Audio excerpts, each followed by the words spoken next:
Thanks for tuning into this episode of the Human Performance Outliers podcast with Zach Bitter. All right, everyone, welcome back to another episode of the Human Performance Outliers podcast. I'm your host, Zach Bitter, and today I have a solo episode for you where I'm going to touch on a topic that is about simplifying your training. So, long story short, and I'll get into this with the episode, is I see a lot of information online about what I guess I'll just call fancy workouts or really kind of creative building of training programs, which I don't have a problem with, but I think a lot of times what happens with that is if you have someone who's new to running, or maybe not new, but just generally hasn't followed much structure and is looking to start doing that, it can sort of be a little bit of a paralysis by analysis type of a situation where you see so many different options, so many bells and whistles that you have really no idea where to start or what to believe and what not to believe. So I wanted to do an episode where I just made kind of a bare bones, simplified approach to targeting some stuff to kind of learn the process more or less. And then if you want to add some excitement to your training, you can certainly do that. But this will be kind of like some fundamental type pointers that I think will help out people who are either new to running or looking to add some structure for the first time.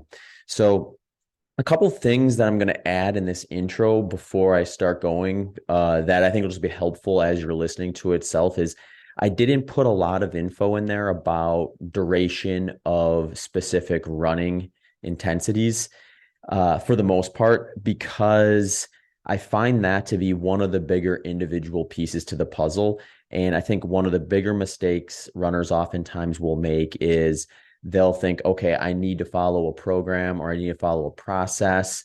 I'm just going to parrot what so-and-so did, or like they get invited into the sport by somebody and they just kind of follow along, which makes total sense.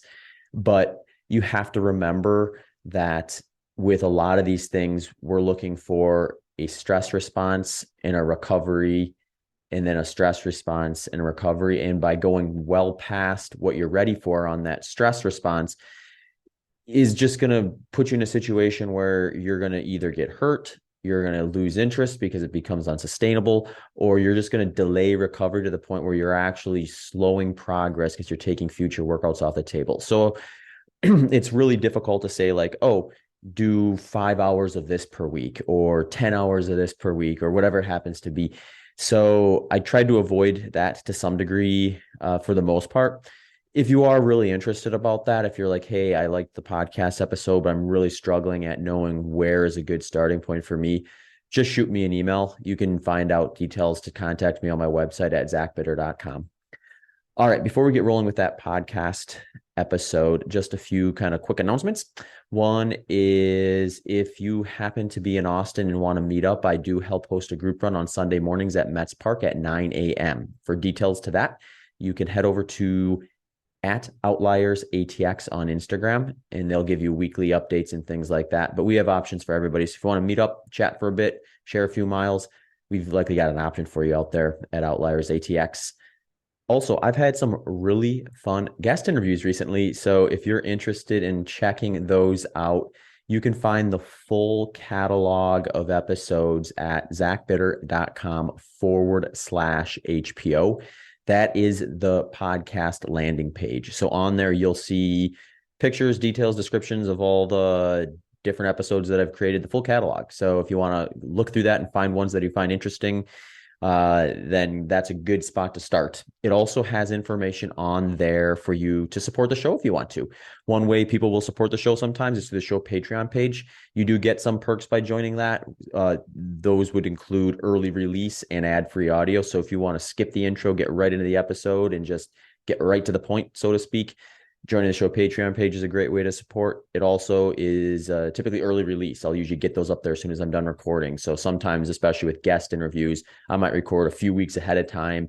And if you want to get access to that before everyone else, that's another spot for it too.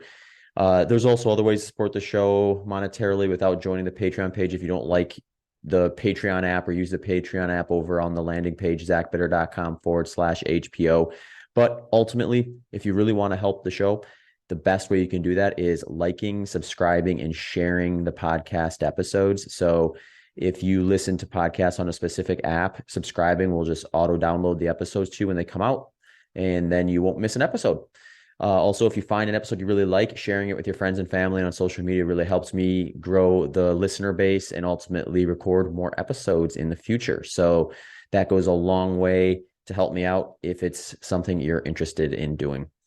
Finally, one of the show's main sponsors for 2023 are my friends at Element T. They make the electrolyte product that I use for my training, racing, and day-to-day life, especially when it gets warm outside. So right now, I've been actually had a rotation that I'm using with their product at the moment, since it's been quite humid and I've been sweating a little bit more on my morning sessions. Is I'll wake up and I'll have a cup of coffee and I'll mix about a third to half a packet of one of their chocolate Element Tea electrolytes in with my coffee. And that gets me kind of started out right. And then if the workout is long enough, I'll bring some water and electrolytes with me. And right now I've been using their raspberry flavor. So usually I'll put maybe another third to half a packet of that in, 16 to 20 ounces of water and bring that with me. And that kind of keeps me topped off for that first phase of the day. If you're interested in checking out their products, they have a wide range of flavors. So they have this chocolate medley, which is one of the ones that I use in the morning, as well as citrus salt, orange salt, watermelon salt, which is probably my favorite fruit flavor one, to be honest. They have a raw unflavored one, which I'll actually just sometimes throw in a travel bag if I need some salt on something that I want a packet of salt essentially to travel with. That one, it works nice because it doesn't have any of the flavors to add. If I want to add it to food, I can, or if I just want to have it with whatever beverage I'm having without any of the taste, maybe deep into an ultra marathon where the flavor of anything tastes ridiculously bad. So that's another option. Also, raspberry salt, lemon habanero, mango chili, and ultimately, one of the promos they're running right now is their variety pack, which has one of each of them. So you can actually get that variety pack for free by going to drinklmnt.com/HPO. If you use that link, you'll be prompted to add that variety pack to your cart with whatever your first purchase is. So let's say you think to yourself, I'm going to try out that raspberry salt. Head over there, get the raspberry salt, get the variety pack for free. You can try out the raspberry salt as long as all the other flavors, and then decide which one you like the best if you want to have reoccurring orders or start adding it to your training and racing regimen. That is drinklmnt.com/HPO. Links to that can be found in the show notes, as well as on my website sponsor landing page for the podcast, which is zachbitter.com/HPO sponsors. All right, folks, that's it. Let's get into the episode. Today's solo episode topic is going to be simplifying your training. So one thing I was thinking about the other day was just the number of just different workouts, different workout structures, different workout intensities, and then the amount of emphasis or lack of emphasis, depending on how you're looking at it, that we sometimes will put on certain aspects of training, specifically for this podcast, endurance training.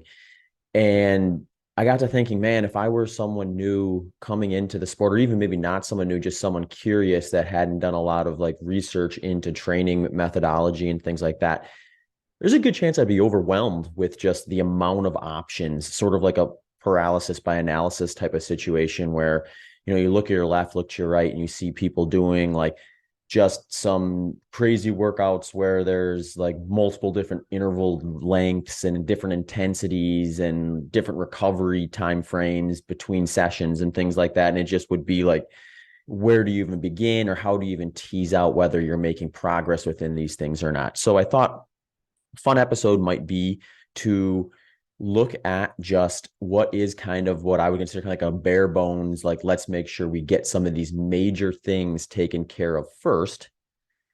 And then once you've kind of done that, you can optimize or lean into certain things, add some creativity, add some flavor, like I like to call it, into your training workouts so that you have a little bit more variety once you kind of have a better understanding of both what it feels like to run specific intensities, what it looks like to improve upon them, where your own personal strengths and weaknesses are at, and the timing of it all, like the order of operations, because that's the other big thing. There's like great workouts, but they all come at the cost of essentially any other workout you could do for it. So one of the funny things I always see is online, someone will be like, oh, well, you got to do more zone two, or oh, you have to do more HIIT training or something like that.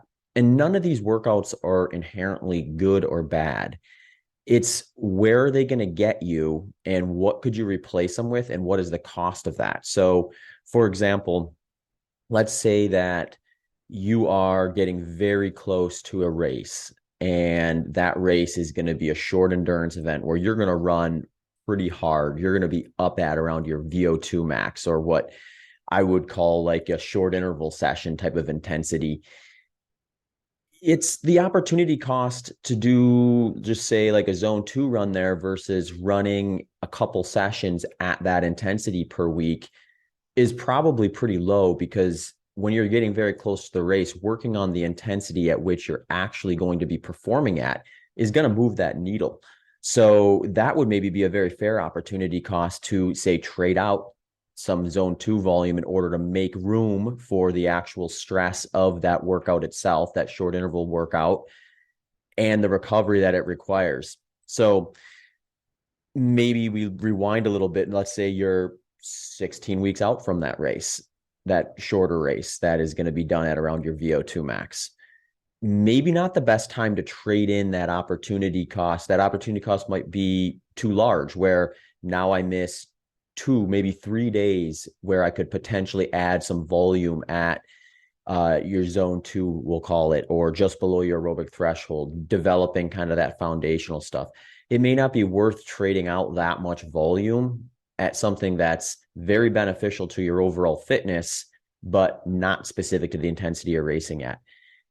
And once we start picking different race distances, intensities, it gets even more fun, because you have a situation where now the moving target is the intensity you're running at race, and how do you actually order these workouts to best fit getting you ready for that specific intensity or distance that you're planning to run. So kind of a quick review.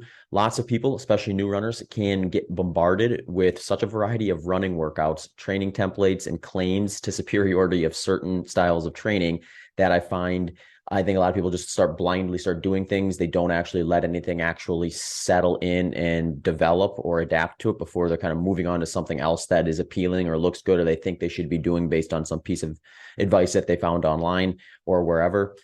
So this episode is going to simplify things for you, whether you're a new person to running or have been doing it for a while and want to scale back to the basics, develop a strong overall fitness before getting into the weeds with some of those fancy programming type tactics that I think there's some value to those, but I think there's a place and a time and a place for them essentially. So let's just get into some things here. Just a disclaimer, I don't have a problem, like I said, with programs that have a massive library of workout types, intensities, blends, and things like that.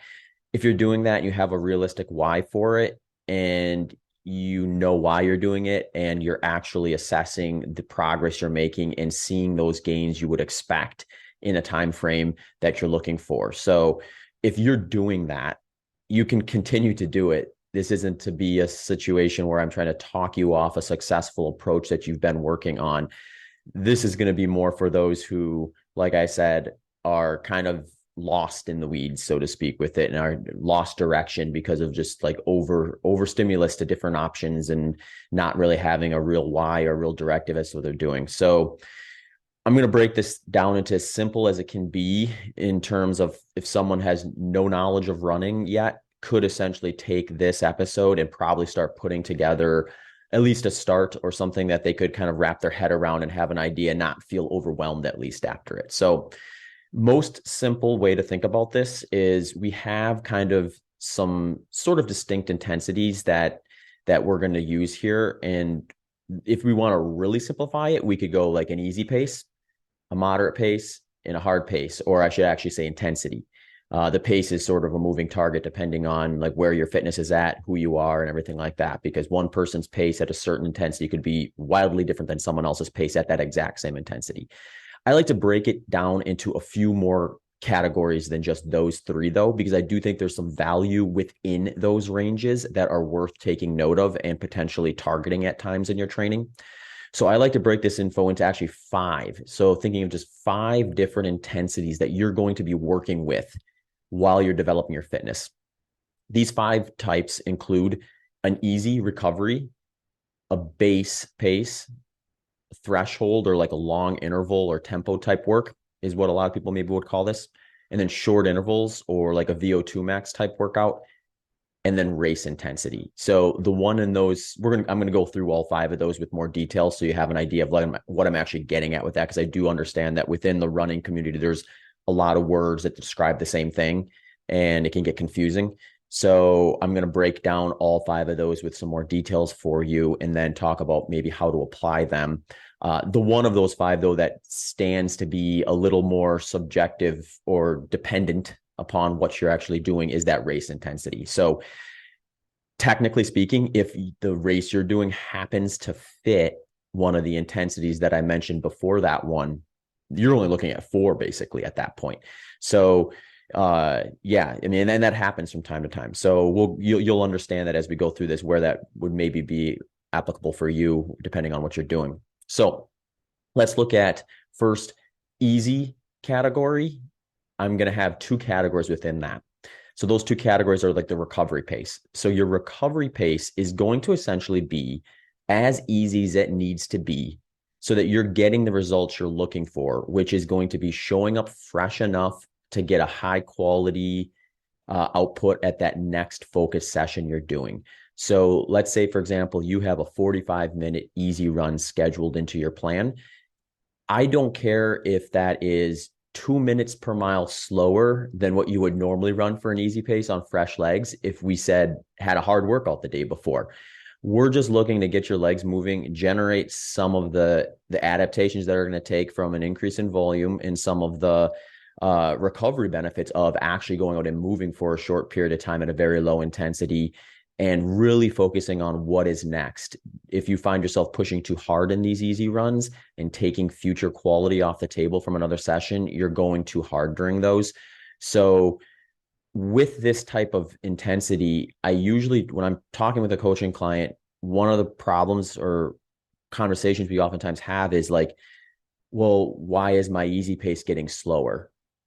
I see this all the time when we're in certain phases of training where we're leaning into, say, short intervals. We're really focusing as that one of our key intensities of development at the time, where the time between those sessions are oftentimes times where you do have to be very cautious. So what you would maybe just go out and intuitively run at that same effort, say on fresh legs in the early stages of a training block when you're not doing any speed work, might actually be faster. So it makes this weird kind of messaging in your head to some degree where you're thinking, why am I getting slower when I should be getting faster? But you got to remember, if your focus is developing short intervals at that time, you should be watching your progress with those versus watching your progress with an intensity that you're not necessarily using as the focus of development and adaptation at that time. That's not to say that's going to happen. Everyone's going to be a little bit different, and it may vary from one run to the next for you. You may have a day where you just feel really good on your easy day for whatever reason. Maybe the workout you did just didn't stress you at the individual level as much as it did someone else, and you're running, a fairly decent clip relative to what you normally would do for that easy pace. But again, the key is being honest with yourself. Did that workout elicit additional recovery needs, pushing back that next opportunity to work on the focus session? Or did it allow you to get there sooner or on time in order to maximize your potential to spend the right amount of volume at the intensity you're focusing on? So the second half of that easy category is what I like to call base pace. So base pace is going to be just underneath your aerobic threshold, and it's going to be approximately 70 to 80% of your max heart rate, or if you know your lactate threshold, roughly 20 to 30 beats per minute below that. So this intensity is essentially the point right up to where if you went any faster, you'd cross over into a moderate intensity and you would start seeing your body require extra recovery, your ability to continue shorten if you go across this. You sort of have this situation where like the amount of recovery you need and the amount of stress essentially you're putting on your body up to that point is very minimal, relatively speaking. Once you cross that, those recovery needs and things to do, and the time you can spend, the duration you can spend at it, start to go quite a bit higher, and they continue to get even higher as you go further along the intensity spectrum. So the idea of these runs is to stress that point so that you are getting faster up to the end of that easy category, but you're not crossing over it to an extent where now it's all of a sudden adding extra recovery. You're not actually stressing the intensity you're looking for, and you're sort of working the wrong intensity that you're targeting. So some ways to kind of test that you're not going past that is there's some pretty interesting intuitive ones that I find work quite well a lot of times. And one is just the talk test. If you're running along and you're able to kind of converse in complete sentences, very unlikely that you've crossed over your aerobic threshold and into a moderate intensity. You'll notice if you've done that, you're likely gasping for air when you're trying to speak in complete sentences. Another is a breathing test. Now, I don't necessarily suggest you do this all the time, but if you're able to breathe in your nose and out your mouth, chances are you're getting enough oxygen to provide your body with the resources it needs to maintain, up to your aerobic threshold. But beyond that, you'll probably struggle to do that. So if you're really struggling, assuming you're not dealing with any sort of sinus issue or cold or anything like that, if you're able to clearly breathe in your nose and out your mouth without too much struggle there, chances are you haven't crossed over. Other things I like to do too is I'll talk about this a little bit more, as you can use some of the data that you've collected from other workouts in the past. So it may be worth your while, if you don't know much about this and your perceived effort hasn't gotten very in tune yet because you're new to running and all these efforts are essentially new experiences for you within the context of running, is go and do some field tests to kind of identify like where some of these intensities are. And then you can make some adjustments and kind of play around and get yourself into at least the right range to kind of start from, and then make adjustments based on how you're behaving with things like that talk test and that breathing test and things like that. So one would be to do like a max heart rate test, which can be pretty brutal. I mean, you're pushing your body hard enough to get up to your max heart rate or get close enough to it where we can realistically use that 70-80% heart rate range that I mentioned before.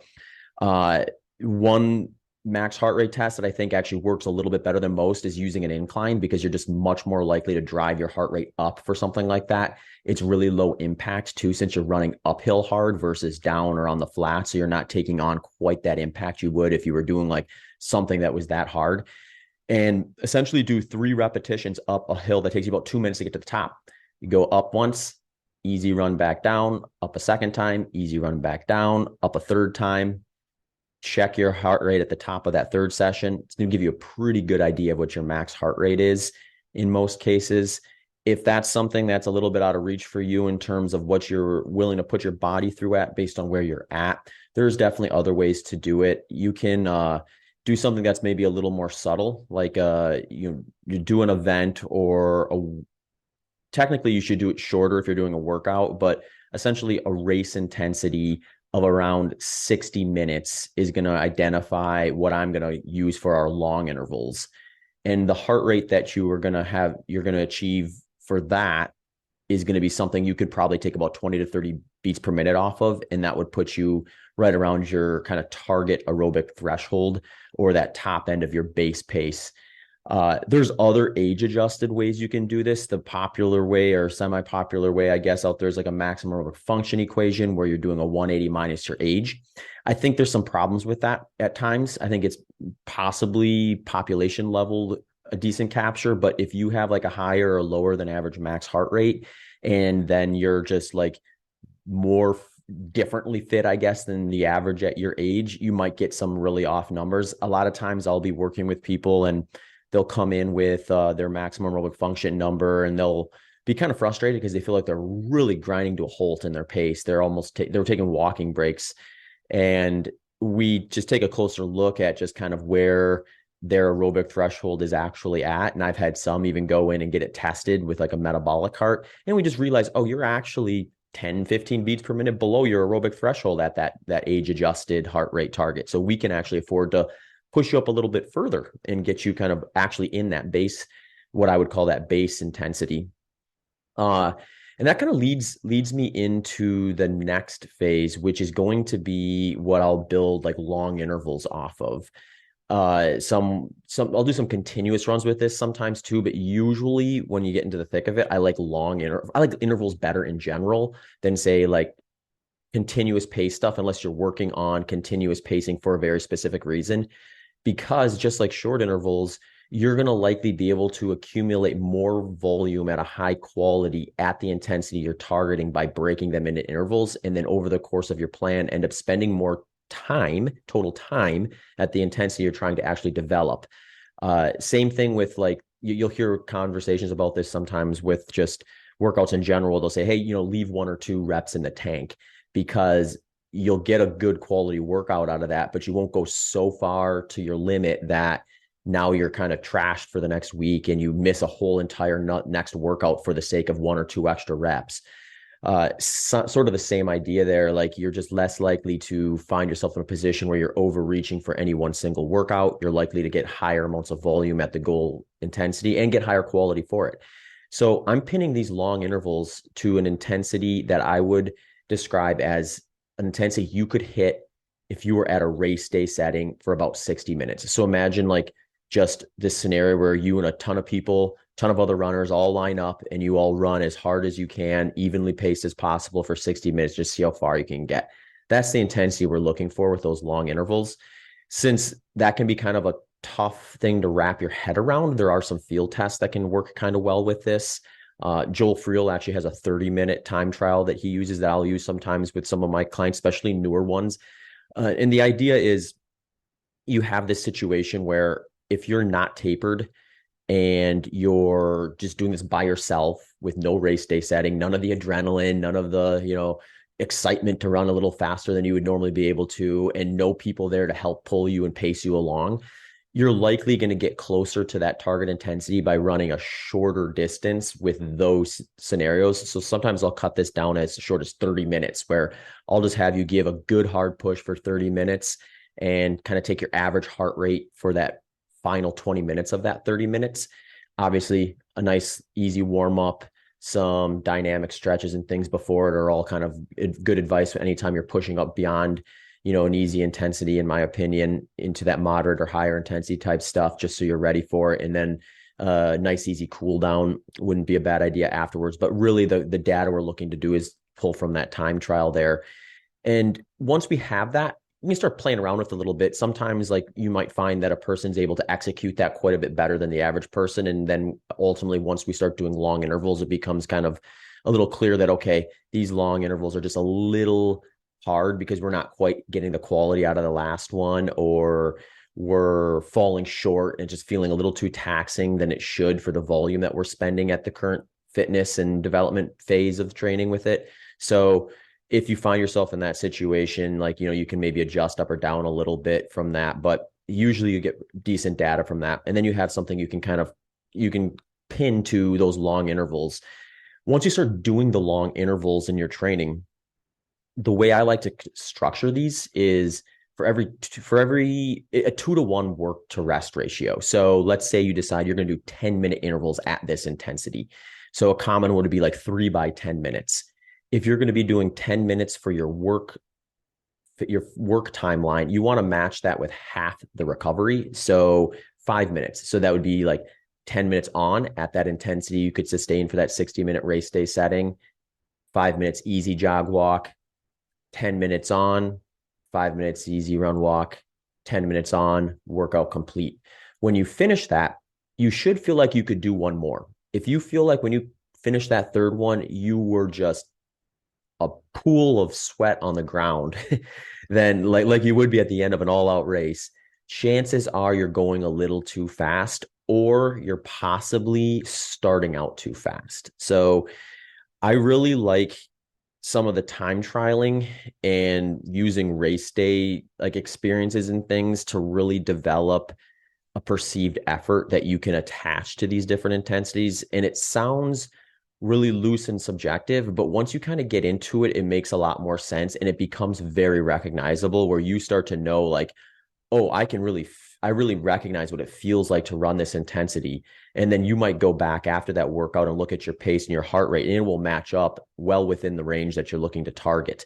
So I like that better because it just tends to be a more immediate feedback loop for you in the workout itself versus waiting for your heart rate monitor to catch up to you potentially if the workout's short enough, and possible errors and some stuff like that versus like what your body's actually telling you. Because regardless of whether you're happy with the pace that you're doing, it really, like, your body's going to send you the signal of what intensity you're in and whether you need to slow or speed up to be in what you're trying to target there. So, usually it just takes a few workouts at this intensity to really start to recognize, or one of those time trials to really recognize, okay, this is what it feels like. I'm going to really focus on remembering what that feels like so that when I repeat these workouts, it just becomes second nature and I can just go out, push to the intensity I'm looking, deal with the data and the stats and things like that afterwards, and take a look at whether I'm actually improving my pace at that intensity over time, which is going to be the target for any of these intensities.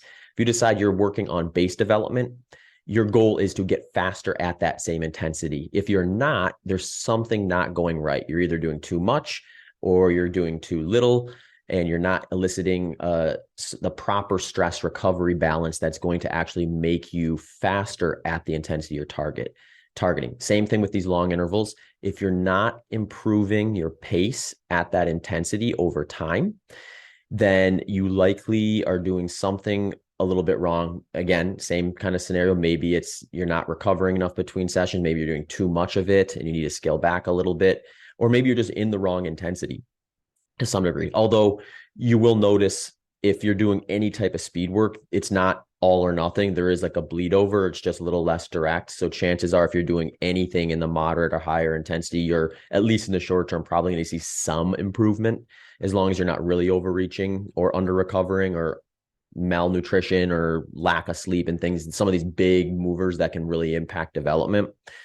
So that's the long interval intensity. So far we've had easy recovery pace, base pace, and I probably should have mentioned with the easy recovery pace, if you're looking for a heart rate target, generally we're looking at like 50 to 70% of your max heart rate. So that's a pretty big window. But like I said, when I described that one, it should be based on what you actually need to feel like you're going to be ready for the next quality session.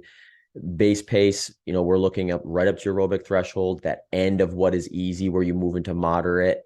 It's going to be roughly 70, 80% of your max heart rate, or about 20 to 30 beats per minute below your lactate threshold, are some decent starting points. And then the long intervals, that's that 60 minutes at your goal race day intensity. You can use a time trial to help you kind of fine tune that. It's going to be that third intensity that I'm going to have you start with or focus on when we're looking to kind of just simplify things to some degree. Next is the short intervals. So short intervals is going to be a target intensity that you could sustain for roughly 12, maybe 15 minutes in a race day setting. So this is going to be harder than the lactate threshold long intervals. It's going to be targeting roughly what you would probably consider your VO2 max intensity. So for these intervals, I think the easiest thing to do is just to do the time trial, do 12, 15 minute, really hard push, get an idea of what your pace is at that intensity, really pay attention to what it feels like. If you evenly pace it, reasonably speaking, then you should just remember that intensity and just be like, okay, anytime I'm doing short intervals now, I'm just going to dial in that intensity and I'm going to do the short intervals, however we structure them. I'll talk to you about how to do that. And then rinse and repeat with the right amount of recovery in between, and then watch that pace improve at that intensity. Again, just like the other things, that's your sign that things are heading in the right direction. Is your pace improving at the intensity that you are continuously practicing, assuming the environment, like the course and the weather and things, didn't drastically change in some way. So this one's a little bit, I think, I shouldn't say easier. It's just a shorter workout because it's 12 to 15 minutes and you're going to be able to just like kind of do it and then pin your short intervals to it. But you can maybe adjust that to some degree if you notice, like I said before, you're just failing to finish workouts that should be reasonably achievable. Stuff like that could potentially impact it, because ultimately you want to make sure that you're getting a positive feedback loop mentally as well. So Once you do have that, though, the way to structure your workouts with these short intervals is a 1-to-1 work to rest ratio. So this differs from those long intervals a little bit, where you are going to give yourself more recovery per minute at goal intensity than you would, actually twice as much, essentially.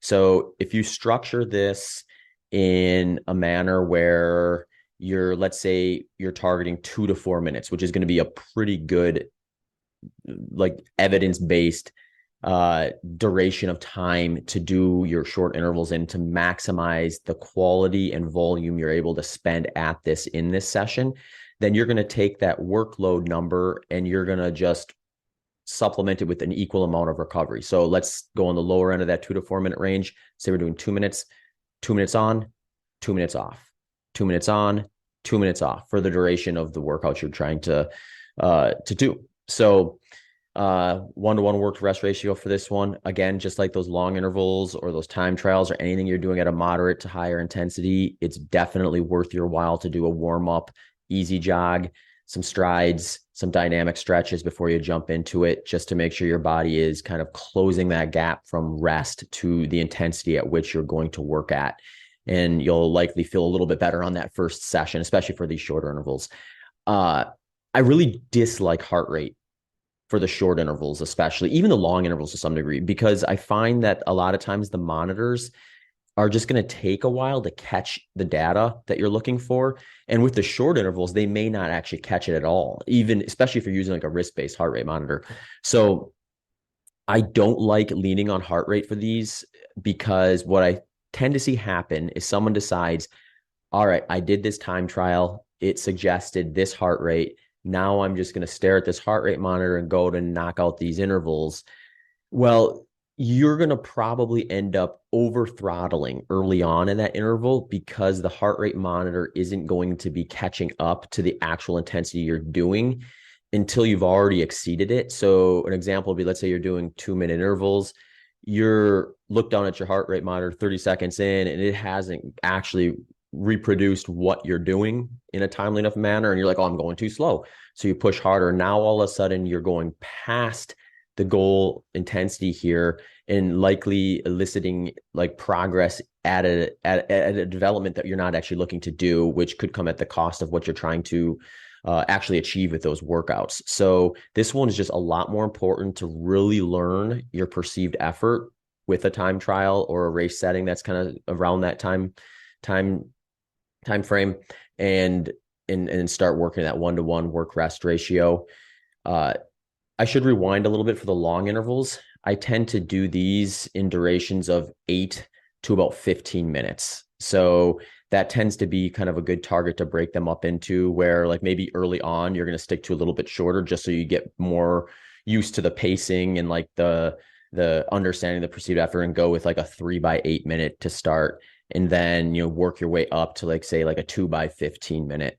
It's pretty rare that I would exceed 30 minutes of total volume in a workout like that. So if you're starting to get to a point where you feel like you can tolerate more training load than that, I usually just suggest adding a second one during the week. So maybe you go like a Tuesday, Thursday setup, where on Tuesdays you're doing 3x10 minutes. And then on Thursdays, you're doing 3x8 minutes or something like that. So you're actually getting up closer to 60 minutes of total volume that week.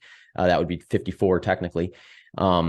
But you're splitting it in 2 sessions. So you're doing it in a way where it's sustainable and you're getting that quality from them and the necessary recovery between. Same thing with the short intervals, except less volume. You can just generally assume as you go up in intensity that the duration at which you need to actually put work in is going to lower, because like I was saying in the beginning, you take on a much bigger recovery debt the higher the intensity is. So by taking on too much of a recovery debt, you run the risk of taking a future workout off the table, and ultimately over the course of the plan, spending less volume at that goal intensity. Finally, we have race pace. So the reason I can include this one is because there's two main reasons. One is it's just good to practice your race pace. So when you're out there, it's a lot easier just to tune into it and to actually feel what it's like. And then also developing at the intensity that you're actually going to perform at is going to be important. So this is going to be a big moving target depending on what you're doing. Maybe you're doing a 5K, maybe you're doing a marathon, maybe you're doing a 100 miler. Race pace is wildly different between the broad range of different endurance sports you have available to you. So determining that tends to usually be the harder part. And if it's separated from one of the intensities that I already spoke about, it can be even a little bit more difficult to pinpoint. So that just takes a little bit of practice. That maybe takes doing some races to kind of like fine tune and narrow down what the potential is or where the mistakes are.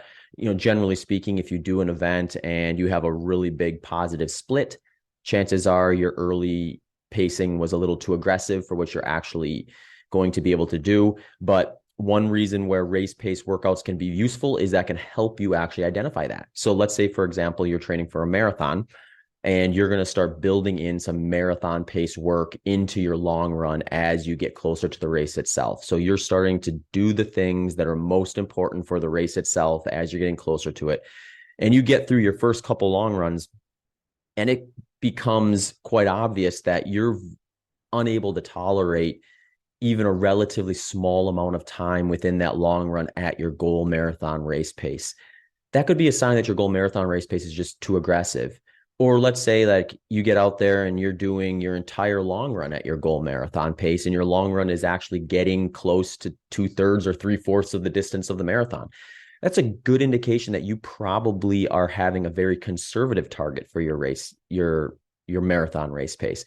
So practicing what you perceive to be a good goal time for you can highlight whether it is likely going to be something that is reasonable for you or not. Another thing to do is use some of these other intensities and the paces you produce within them in order to help you predict it as well.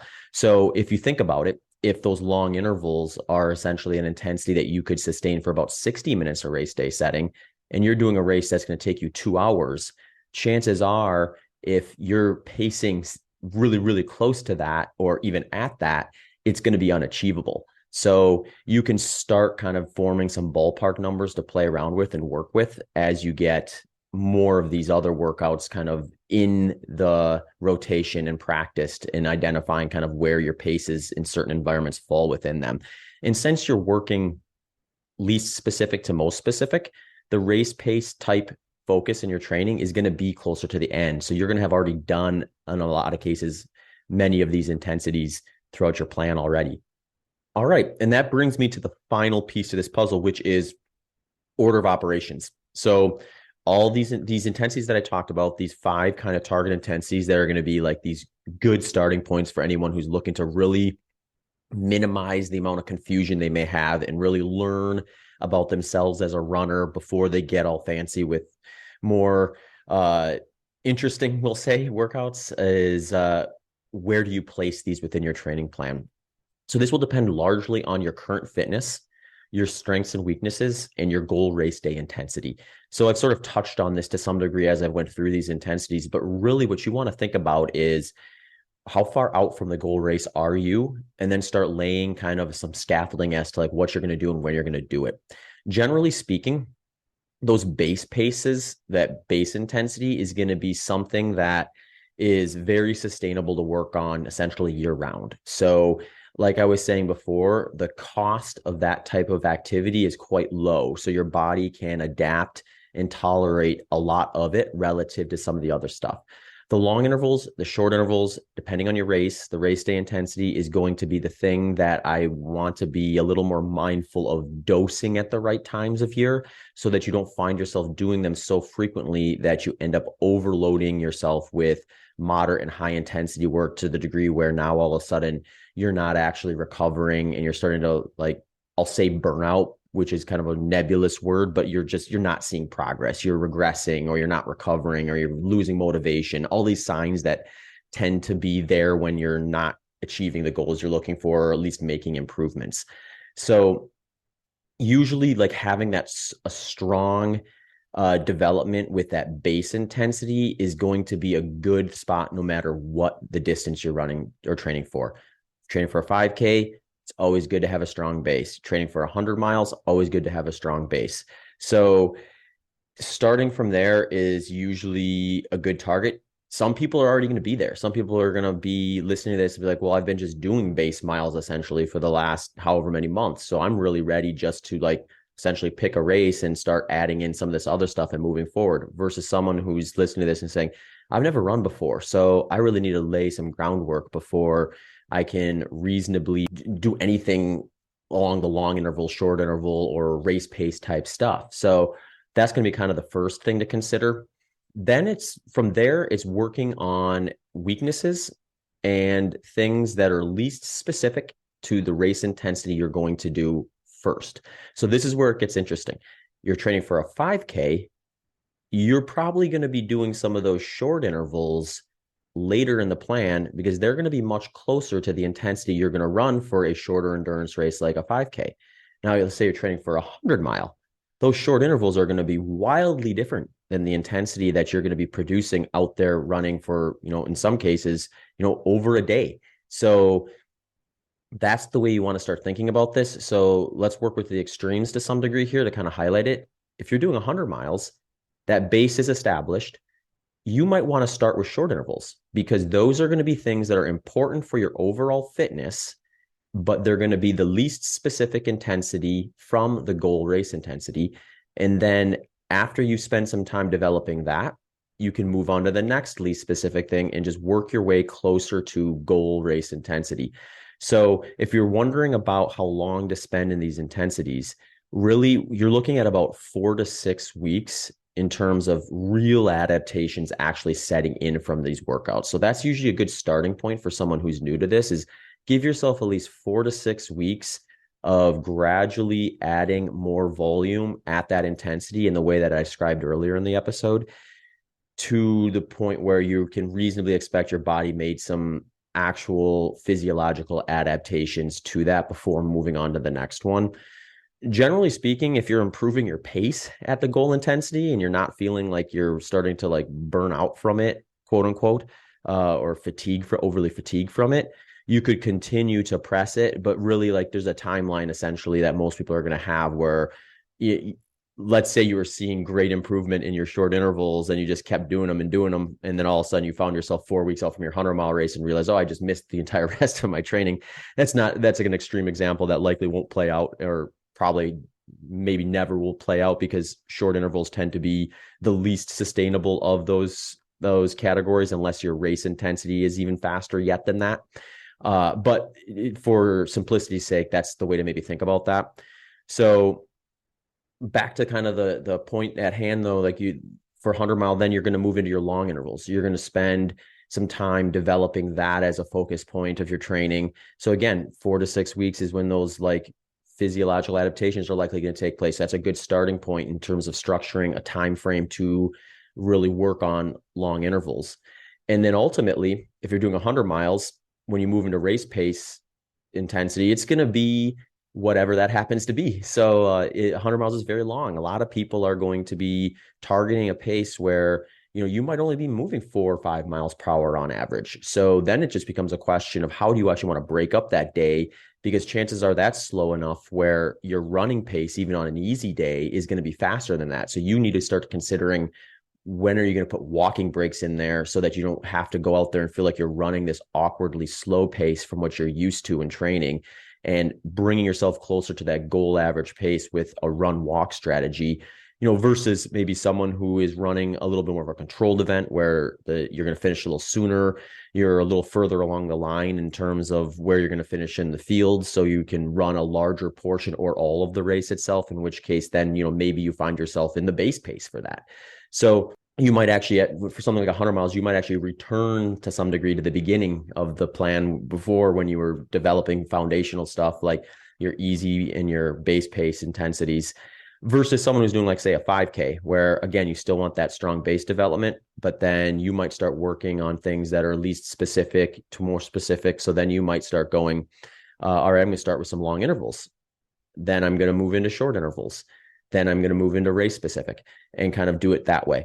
So that is kind of the overview of how I would describe starting out in a way that is going to give you a reasonable number of focus points so that you don't feel like you have 100 things to do and only time for 3 of them, I guess, is maybe the best way to say it. So that is kind of the way I would outline things to someone who's either a beginner or someone who has just been running for a while, just a little more aimlessly and is getting confused by like everything that kind of goes into it. So if you've got any questions about this, or if you want me to give you more feedback on something relative to kind of this type of an approach, certainly do it. But I will remind you, this isn't necessarily the end all be all silver bullet for everybody. This is just, I think, a great way for you to, one, learn some of the valuable intensities that you're likely going to use a lot of, regardless of what endurance event you're training for.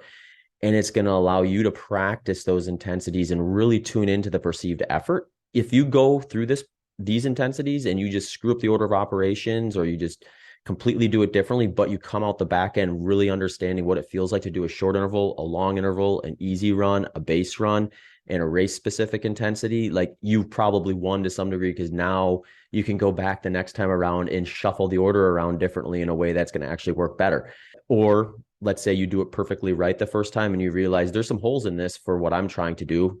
It could be something as simple as I'm not motivated to do them in this straightforward, kind of boring, monotonous way.